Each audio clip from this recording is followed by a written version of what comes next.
Welcome back to the Rum Ration Podcast, where we take the grand sweep of military history and then immediately ruin it by asking what it was like for the poor soul trying to find battalion headquarters in the rain at night with a map drawn by someone being optimistic. I'm Colin. And I'm Rejoy. Today we're going to the French coast in June 1940. No, not Dunkirk. The other one. The one without the flotilla of plucky pleasure craft, without the Churchillian glow, and without the national mood board of, we shall fight them on the beaches. That's right. We're going to St. Valery-en-Caux on June 10th to the 12th, 1940, the bitter sequel to Dunkirk, and as Rejoy has alluded to, that no one's heard of. No, that's right. And Colin's sequel is the right word indeed, because all the ingredients are familiar. Trapped Allied force, German armor closing in, the Royal Navy trying to get men off the coast, exhausted troops waiting for ships. Except this time, the ships do not arrive in time. No. Or when they do, the Germans are on the cliffs with artillery, machine guns, tanks, and the kind of direct line of sight that makes evacuation feel like an optimistic term. Ouch.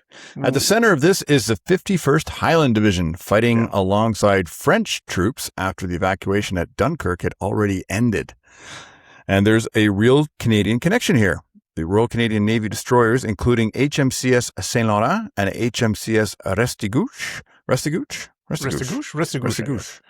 were still working the Channel coast after Dunkirk, rescuing isolated Allied troops from French ports. Yeah. And on June 11th, they rescued wounded soldiers from St. Valery. And around this same operation, Canadian destroyers also came under German shore fire, and they returned fire. One of the first times Canadian warships engaged the enemy directly in the Second World War. Which is very Canadian, you know? Yeah. Dunkirk gets the film. Yes. Canada gets Canada gets the follow-up shift nobody wanted. You're working the graveyard tonight. Under shell fire with a destroyer that sounds like it should be delivering mail to Rimouski. The Restigouche. Oh dear! I wonder who came up with that one. At least it was you, actually. The evacuation from Dunkirk ends on June 4th, 1940. Yes. More than the 300,000 Allied troops have been evacuated by the plucky little crafts, and Britain had survived a disaster by turning it into a story of deliverance. I think we need to work the word plucky in many times throughout this. Yes, I think it's a good word to use here. It is. But the problem with turning disaster into deliverance is that the actual disaster often keeps on going. See, that's the thing. The Germans don't stop at Dunkirk and say, well, that was cinematic. Let's all take a long weekend. No, instead, they turn south. Yeah, they keep mopping up. They keep cleaning things up. And so if you weren't at Dunkirk and you were still fighting, the war wasn't over yet. No. So the 51st Highland Division had not been part of the Dunkirk evacuation. Just for the uninitiated, a division is anywhere between 16 and 20,000 soldiers. So that's a lot of guys. Fair amount of people. Yeah, it's a lot of guys out there. And it had been attached to the French 10th Army, operating well south of the main British Expeditionary Force. So I'm sure there were staff officers tracking the progress, going, "Can we get reattached to the British Expeditionary Force? Look, they're all going home in plucky little boats. Can we get a plucky boat?" After the Dunkirk evacuation, the poor old Highland Division remained in France, fighting alongside French forces on the Somme and then following back towards the coast. Yes, that's the same Somme River that we featured in episode 55. And yes, people have been fighting over it for centuries. So it looked very familiar to the 51st Highland Division. Wait a minute. Wait, we're going the wrong way. We've been here before, lads. And this is important because there is an actual mythology that the 51st was simply left behind at Dunkirk, sometimes with a heavy political charge attached to it. Now, this is a story that I've read many times, that they were abandoned to their fate. The truth is less tidy, as always. Yeah, and they weren't even in Dunkirk to be abandoned. Exactly. Well, to begin with. And therefore, it's much more military than the propaganda story goes. Mm-hmm. The 51st had been under French command, fighting a different part of the campaign. And when the German offensive resumed, it became trapped by speed, geography, command confusion, of course, and more importantly, the collapse of the wider French front. So not really a clean conspiracy. More a collapsing Allied command structure, which is less satisfying for pub arguments and trivia quizzes, but much more common in military history. But we love conspiracies. We love them. We love them. They're so much fun. But this is a plucky tale. So, yes, lots of pluck here. Yes. This plucky division had already been badly handled by events. On June 4th, it attacked the German bridgehead at Abbeville and had suffered heavily. By June 8th, General Victor Fortune, commanding the 51st, I guess it's more Victor Fortune. Misfortune, actually. Poor guy. His misfortune, poor guy. He wanted to withdraw rapidly towards Le Havre, but the French High Command would not release him to do so. Oops. The division had to fall back with French troops, including the French 31st Division, at a pace that gave Rommel's fast-moving forces a chance to outflank them. Now, were the French army still not relying on wireless or wired communication? Were they still doing everything by messenger? That's a very good question. I know at the outbreak of the war, that was part of the problem. Was that very outmoded communications. Yeah. Well, I'm sure there were pigeons there. Possibly. Well, pigeons, plucky little pigeons. Plucky pigeons. All over the place. Well, this is the kind of headquarters logic that feels tidy on paper, but really it's pretty catastrophic under shell fire. Don't separate, don't do this, don't do that, always keep it tight. But in this case, it really didn't work. And by June 10th, the situation is ugly. The route to Le Havre is closing. Whoops. Yeah. The division is being squeezed towards the coast. Some troops, notably Arc Force, do make it to Le Havre, and they are evacuated. Yeah. And Arc Force, just to be clear, well, it wasn't a man with a heroic jawline and a cigarette holder. It was an improvised force.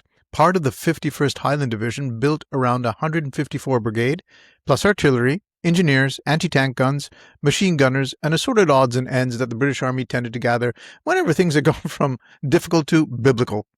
So I guess every subunit and whatever that had been disassociated and cut off from its original unit was cobbled together into this Arc Force. Odds and sods, so to speak. Right. And its job was brutally simple.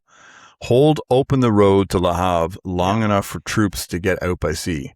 And in that, Arc Force was partly successful.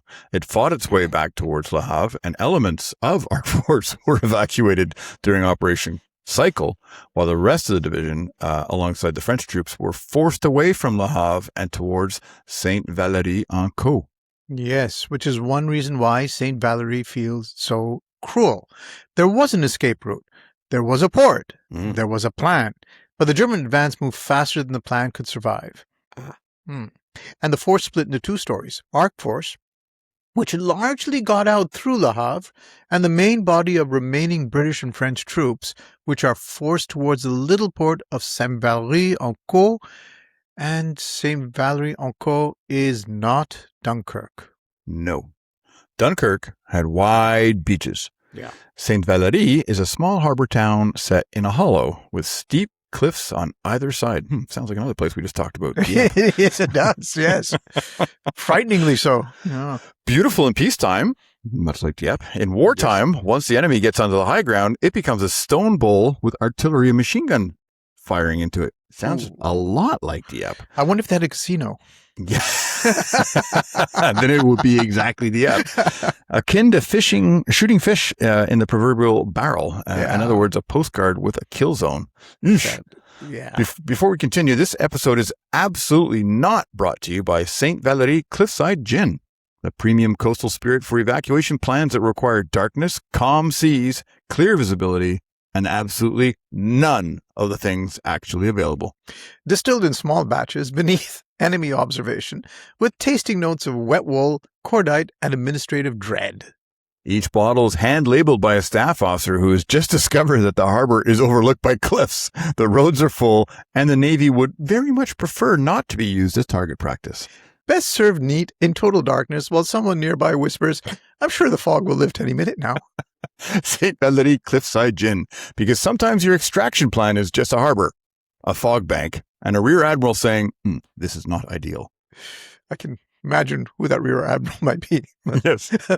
Available wherever fine spirits are sold, assuming the delivery convoy has not been redirected, bombed, or placed under French command. Yeesh indeed. So, June 10th, General Fortune, OC of the 51st, decides the division will have to evacuate through St. Valery. There's no other choice. Mm. The Navy gets the message at 0400 in the morning and starts preparing. Which sounds promising until you look at the harbor. Well, there's the problem right there. Small, as you described, Colin, vulnerable, and again, as you described, overlooked by cliffs. It's not the place you choose for a major evacuation unless all your better options have already been set on fire. Yes, or captured by the Germans. Yes. The British begin drawing a defensive perimeter around the town. The 2nd Seaforce, the 1st Gordons, and the 4th Camerons are positioned on the western side. And then the 4th Seaforce, the 5th Gordons, and the 1st Battalion of the Black Watch on the eastern side. We point out these are the British, not the Canadian Black Watch. Correct. Yeah. So the French forces are supposed to help cover the southern side, but the perimeter is never properly established. Well, very storied regiments there. Mm-hmm. And the phrase never properly established is, well, that's doing a lot of work, giving it a lot of credit. Yes, it actually means gaps. It means units arriving late or not at all. It means roads jammed with vehicles and refugees. It means orders changing faster than exhausted men can carry them out. So, yeah, quote, never properly established, end quote. No. Major James Murray Grant of the 2nd Seaforths left a diary of these final days. It gives a very good sense of the chaos. On June 10th, he describes the battalion being ordered to jettison everything except weapons, ammunition, vehicles, 1 ration per man, and food. Personal kit had to go. Documents were buried. Then the battalion was driven towards St. Valery in broad daylight, expecting to be bombed at any moment. Man, if you're an infantry soldier and you're told to pack only 1 ration. Yes. Yeah. I mean, the optimist in you says, good, we're going to be out of here before lunch. I only need to bring my breakfast. Yeesh. Yeah. And when they arrive in St. Valery, the town is already filling up. Grant writes that the square was initially fairly clear, but an hour later, it was a seething mass of troops and vehicles. Yeah. You don't like your masses to be seething. No, not at all. Reports were coming in from every direction. German armored vehicles here, enemy forces there, routes blocked, units driven back. Not good. Yeah, no, that's one of the most frightening parts of the story, really. It's not just that the Germans are coming, it's that nobody can form a stable picture of where they are. Yeah, and the geography makes it worse. Grant says the town lays in a deep hollow with cliffs rising steeply to the east and west, and the ways out were difficult to find. So you have an army trying to evacuate from the bottom of a bowl while the enemy is moving around the rim. Not a metaphor you want to discover personally. No, sir. The Royal Navy did not ignore the problem.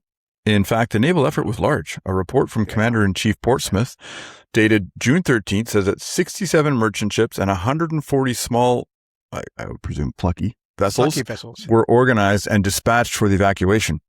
But the report also notes that only 16 of the 207 vessels had wireless. Ooh.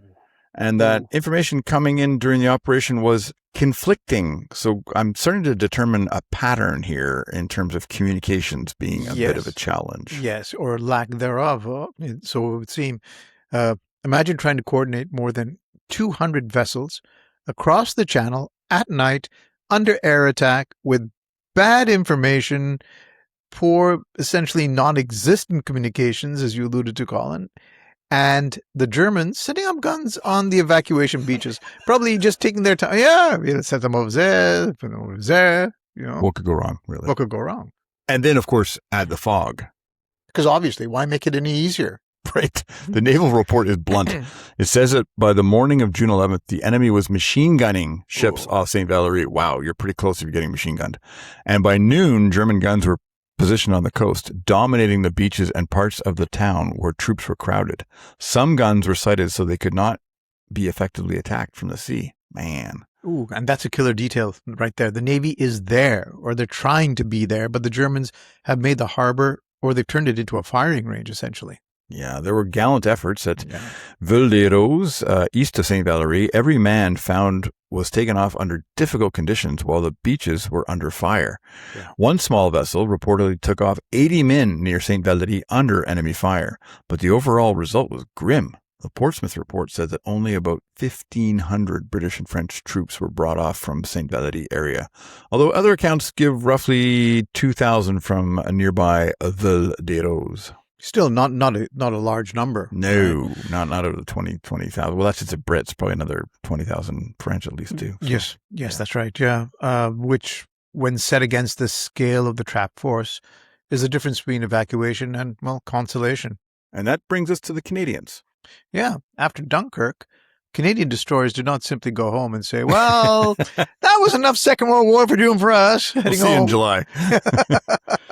The Royal Canadian Navy had sent destroyers to support the Royal Navy in the Channel. So you had the HMCS Restigouche, you had the Skeena, Fraser, and St. Laurent all arrived in time to help around Dunkirk, with the Ottawa, the Assiniboine, and Saguenay following soon after.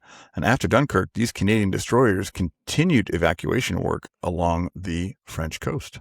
On June 11th, HMCS Restigouche and HMCS St. Laurent rescued wounded soldiers from St. Valery.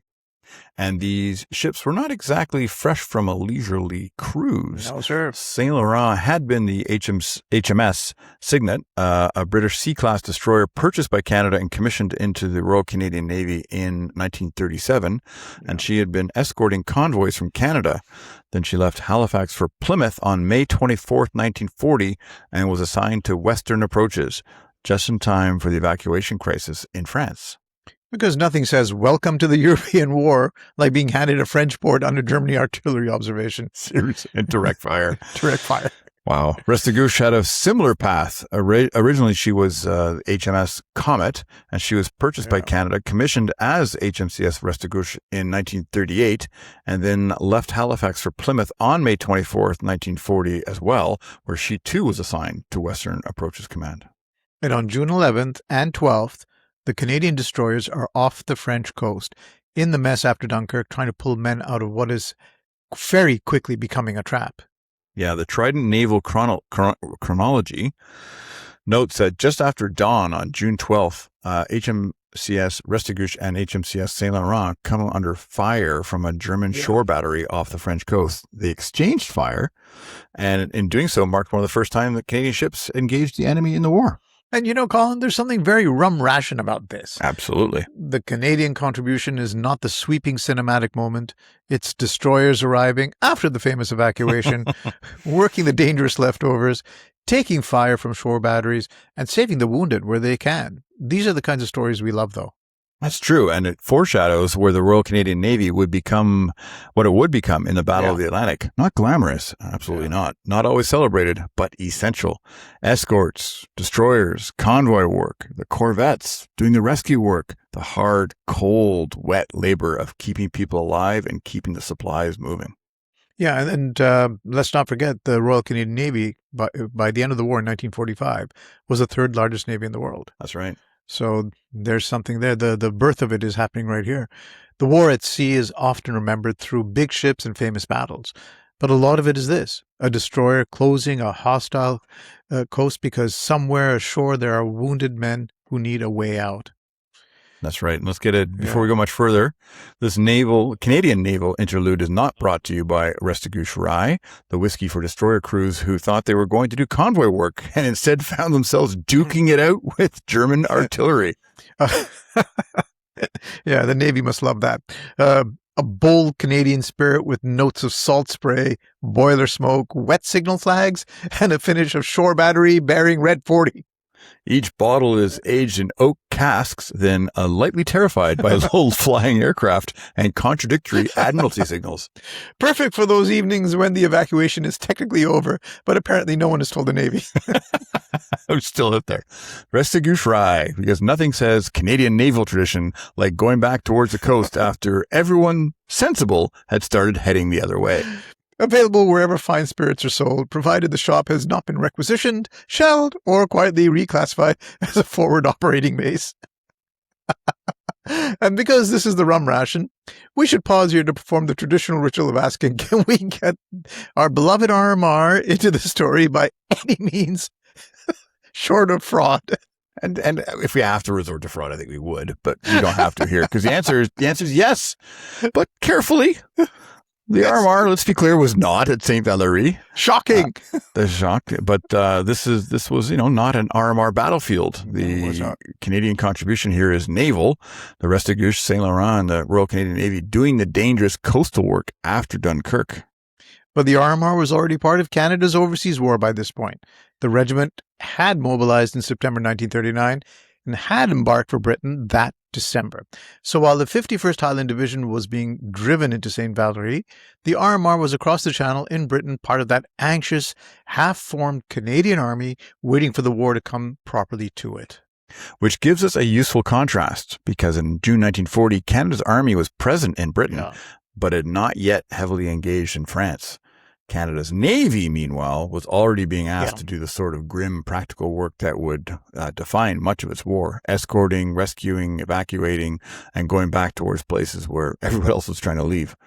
So technically, no, the Armour was not on the beach at St. Valery, but it could have easily turned out differently because the Armour was prepared to fight in France during the summer of 1940 as part of the 1st Canadian Division. And I think if my memory doesn't misserve me, I think back in London, there was a lot of jingoistic talk from Churchill saying, well, we've still got the Canadians, send the Canadians across. Yes. And he was dissuaded. And as we've noted, while the majority of the British Expeditionary Force was being evacuated from Dunkirk in early June 1940, well, there was a real consideration by the British government of sending that second force to France as a desperate attempt to support their failing ally. Now, this force was to include the 52nd Lowland Division and the 1st Canadian Division. And at that time, I think the Armour was attached to the 1st Canadian Division. Yeah, absolutely. Yeah, they mobilized in they were sent. They were the part of the first troops that mobilized in September 1939, and in December 1939 they went across with the 1st Canadian Division. So I guess if the French hadn't surrendered as soon as they had, chances were pretty high that the 52nd Lowland and the 1st Canadian Division would have been sent over, so the Armour would have been in the action.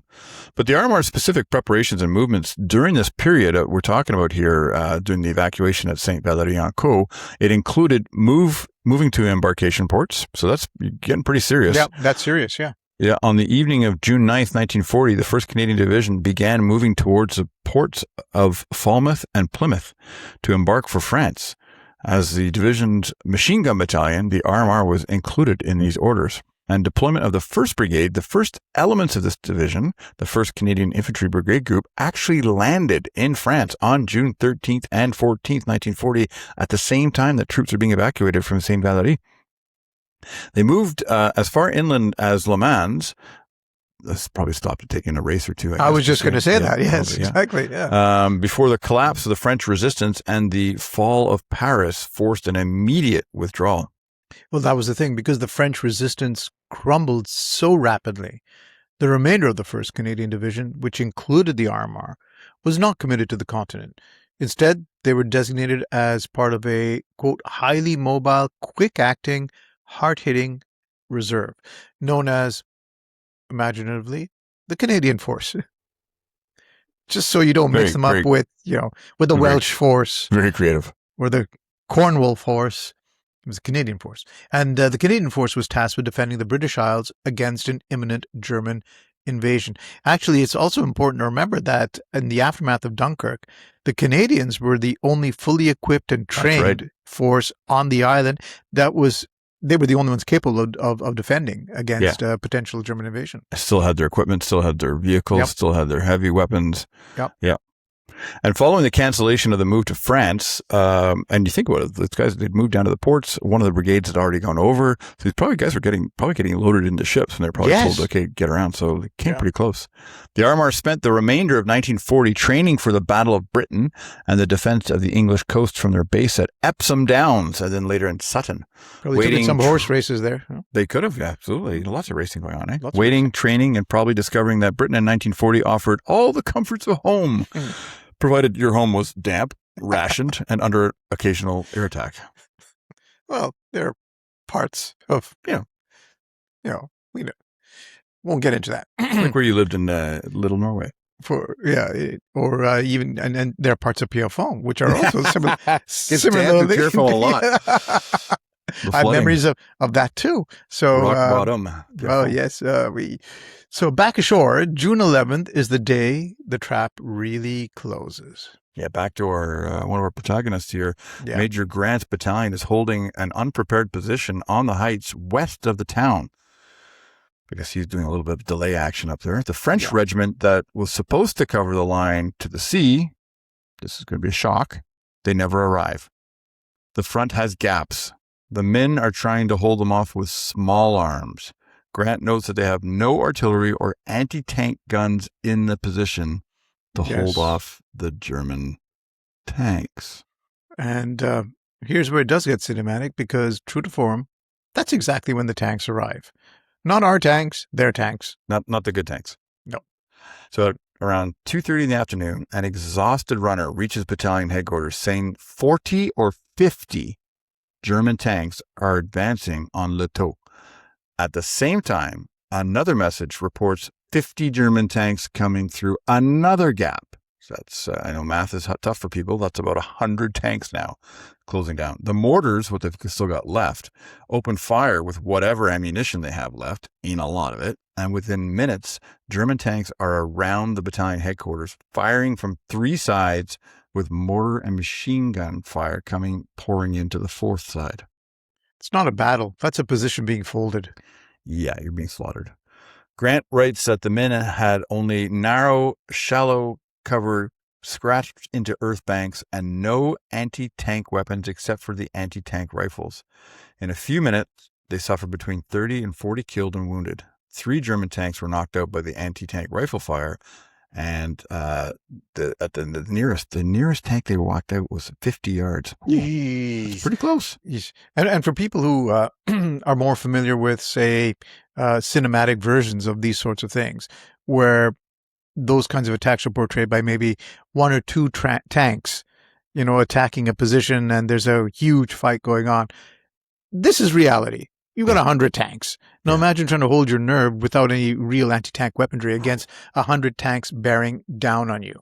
Yeah. Now the boy's anti-tank rifle gets mocked later in the war, and not entirely without reason, but in June 1940, at 50 yards against the sort of light armor moving around St. Valery, it could still ruin someone's afternoon, specifically a German tank cruise. Yeah, exactly, particularly the German tank crew inside. Yes. Because you got to remember, I mean, in 1940, we didn't have the same type of anti-tank weapons that the Allied forces took to France in 1944. To begin with. And but the tanks also weren't as big. Exactly. Exactly. You had the Mark 1s and 2s, not even the Mark 3, or maybe the Mark 3. But those are essentially light tanks.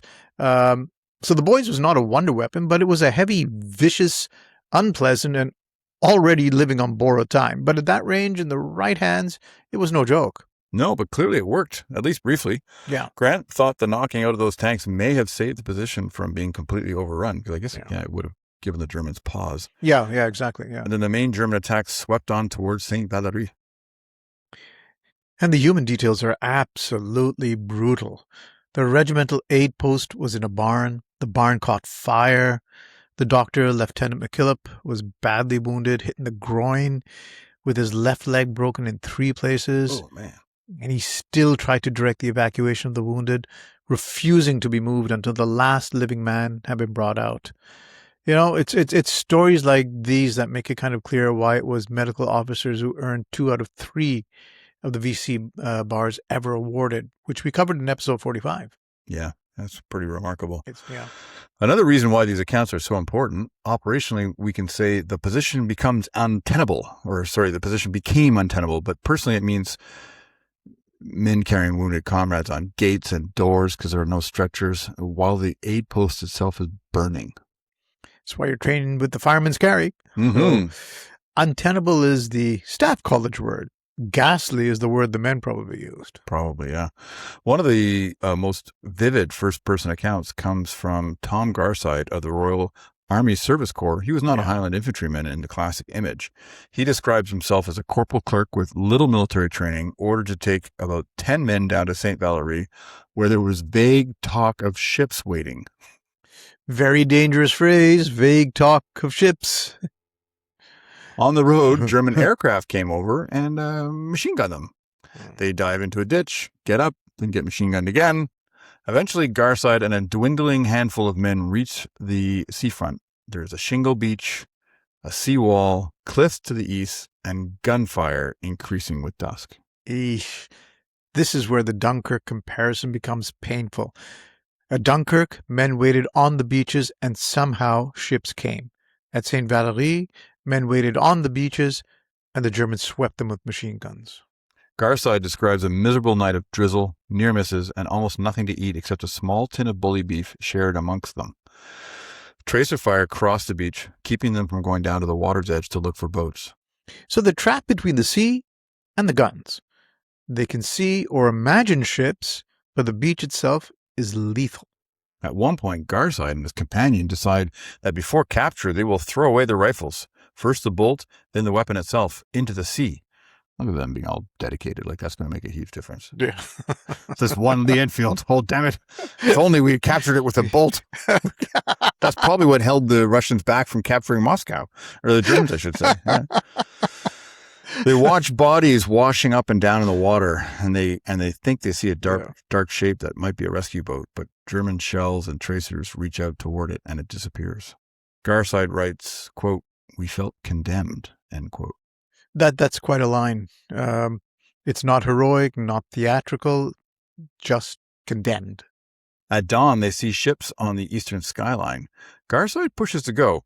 He and others move along the rocky shore for miles, passing bodies and at least one wounded man, while the tide comes in. Eventually, they reach a boat with a British sailor standing in the front and a French troops already crowding around it. Yeah, and that is survival at St. Valery, not a neat evacuation. It's a scramble along rocks, under cliffs, under fire, with the sea rising, because there's a rumor of a boat, and that's basically what the plan is now. Wow. This desperate walk along the beach is not brought to you by Bully Beef and Regret Porter, the nourishing dark ale for men who have divided one tin of meat between 5 people and decided morale is now a theoretical concept. Brewed with rainwater, shingle, and the faint aftertaste of surely the Navy knows we're here. Each bottle is conditioned in a damp haversack, then rolled gently across a Norman beach under intermittent machine gun fire for that authentic campaign finish. Best enjoyed while lying behind a seawall, pretending the object on the horizon is definitely a rescue vessel and not just another reason to worry. Bully Beef and Regret Porter pairs well with wet wool, bad news, and throwing your rifle bolt into the channel. Available in 5-man sharing tins because luxury is when everyone gets almost enough to be disappointed. Yeah, no kidding. Oh dear. Meanwhile, other units are still trying to get to the embarkation points. Captain McRae of the 4th Sea Force records that at 2 a.m. on June 12th, a message came that the embarkation had begun at St. Valery at 11:30 the previous night. The battalion was told to proceed to the station as soon as possible. And he writes that everyone was cheered by the thought of going home. Oh God, that may be the cruelest moment of the episode. Yeah, the men march in the rain and arrive around 4:30 to find St. Valery badly smashed by bombing and artillery. No boats have come in. The general orders the battalion into cover from artillery fire. So the rumor of evacuation has pulled them into the town. But the evacuation can't happen. McRae records that German tanks have taken the heights west of St. Valery, commanding the beaches and the sea, making it impossible for anything to come in or get away. The French Corps, shockingly, surrendered. The 51st were left to carry on. The 4th Sea Force organized to attack the western heights and try to dislodge the tanks. But there was no artillery ammunition left. They would have to rely on battalion weapons and whatever ammunition they carried. Battalion weapons usually means small arms. Yes. Maybe a couple of boys' anti-tank rifles. Yes. Hopefully a couple of mortars. Yes, a couple of grenades here and there. This is less than an attack plan and more really just a final gesture. Yeah, that's exactly what it is. Before they got beyond the start line, word came that it was all over. The 51st had capitulated. The men were ordered to lay down their arms and gather what food and kit they could. Officers stayed with their men until they were marched into captivity. And that's the end of the battlefield phase. Not with a last bayonet charge, not with the cinematic line, but with men simply putting down rifles, gathering food, and beginning 5 years. Oof. 5 long years as prisoners of war. That's a long time. You're listening to this right now in the late summer of 2026. Think back your first year of COVID or second year of COVID. Yeah. That's how long ago it was that these guys spent as prisoners of war. I guess it was better than rushing a bunch of 50 or 60 German tanks with your rifles. True. As long as you had your bolt in, you're fine. True. You hadn't thrown that in the sea yet. Yeah, right. Damn it. I knew I would need that. Major General Victor Fortune had very few options left. The division was surrounded. It had no prospect of evacuation, no effective support, exhausted men, little ammunition, and no artillery ammunition.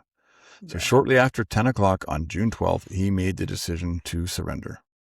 The Commonwealth War Graves Commission summarizes the end point plainly. After evacuation by sea proved impossible, Fortune surrendered the town to Rommel on June 12th, following the capitulation of local French forces, and most of the 51st Highland Division became prisoners. Estimates vary, but somewhere between 8,000 to 10,000 men of the 51st Highland Division were taken prisoner at St. Valery. But we've got to be careful at this point because it is very tempting to say they were abandoned, which is, I guess, emotionally satisfying, especially after Dunkirk. But the evidence points to something more complicated, in some ways even more tragic. Yeah, the Navy tried. Yeah. A substantial evacuation force was assembled. Canadian and British destroyers went back along the coast. Small vessels tried to take men off. They're trying to be plucky. Yeah. But by the time the operation needed to happen, the German guns already controlled the approaches. They controlled the harbor, the beaches. Air attack had driven ships offshore. Yeah. Fog ruined coordination. And the army ashore was being compressed into a town that geography had turned against them. And let's not forget the lack of wireless communication. It wasn't just the ships, the soldiers themselves. That's right. And it doesn't make any less bitter. It actually makes it more bitter because nobody has to be cartoonishly negligent here for catastrophe to occur. Sometimes everyone is trying and the machine still eats the men. You know? Yeah, that's a good point. Dunkirk has become a national myth because disaster was interrupted by rescue. Yeah, and St. Valery became a regimental wound because rescue was interrupted by reality. Yeah, so St. Valery deserves to be remembered partly because it corrects the overly tidy version of 1940. Indeed, the tidy version is Britain retreats to Dunkirk, Britain escapes, Britain stands alone. Being plucky. But the real version is messier, of course. Yeah. British and French troops were still fighting after Dunkirk. Some were evacuated from other ports, some were not. The Royal Navy and Royal Canadian Navy continued the dangerous work along the coast. The French army was still collapsing, resisting, surrendering, and still trying to hold together, often all at once. Yeah, that's the thing. It wasn't consistent. It wasn't consistent at all. No. And as for the 51st Highland Division, with French troops beside them, they ended up in a small Norman port where the geography, weather, and German speed made a second Dunkirk absolutely impossible. There's also a Canadian lesson here. Canada's Navy in 1940 was still small, but it was already being pulled into the essential work of the war: escort, evacuation, rescue, convoy, endurance. HMCS Restigouche and Saint Laurent at St. Valery were not just footnotes. They're early signs of the Canadian naval war to come. And there's something quietly moving about that. The Canadian war effort here is not a flag-waving set piece. It's two destroyers off a hostile coast trying to save wounded men from a lost battle. Which may be the most honest kind of military contribution. Useful, dangerous, insufficient to change the whole outcome, but absolutely decisive for the men who were carried aboard. Yeah, and that's definitely worth remembering. History often counts victories and defeats, but the human ledger has other columns: rescued, wounded, missing, captured, survived. So St. Valery-en-Caux is Dunkirk's bitter sequel. Same coastline, same desperate hope, same sea waiting offshore, but no miracle. The 51st Highland Division fought its way to the coast, found the door closing. French troops fought and surrendered beside them. The Navy came, but the cliffs, guns, fog, and German speed made evacuation nearly impossible. And the Canadians were there too. HMCS Restigouche and HMCS St. Laurent, part of that hard little naval effort after the famous evacuation was over. Yeah. When there was still men on the coast and still ships willing to go down towards the fire, Dunkirk gave Britain a story of survival. St. Valery gave Scotland a wound, France a memory, and Canada one of its first naval exchanges with the enemy. And maybe that's why this episode matters. Not every rearguard action ends in rescue. Not every beach becomes a legend. Sometimes the ships are out there. The men can almost see them. And history arrives as fog. Yes. This has been the Rum Ration Podcast. If you enjoyed this episode, tell a friend, share it with someone who thinks Dunkirk was the end of the 1940 evacuation story, and remind them that history, like a military convoy in the rain, usually has something miserable coming up behind it. Sure does. Like, subscribe, follow, and pour one out for the men of the 51st Highland Division, their French comrades, and the Canadian sailors who went back to the coast after the Miracle had already packed up and gone home. Cheers to history.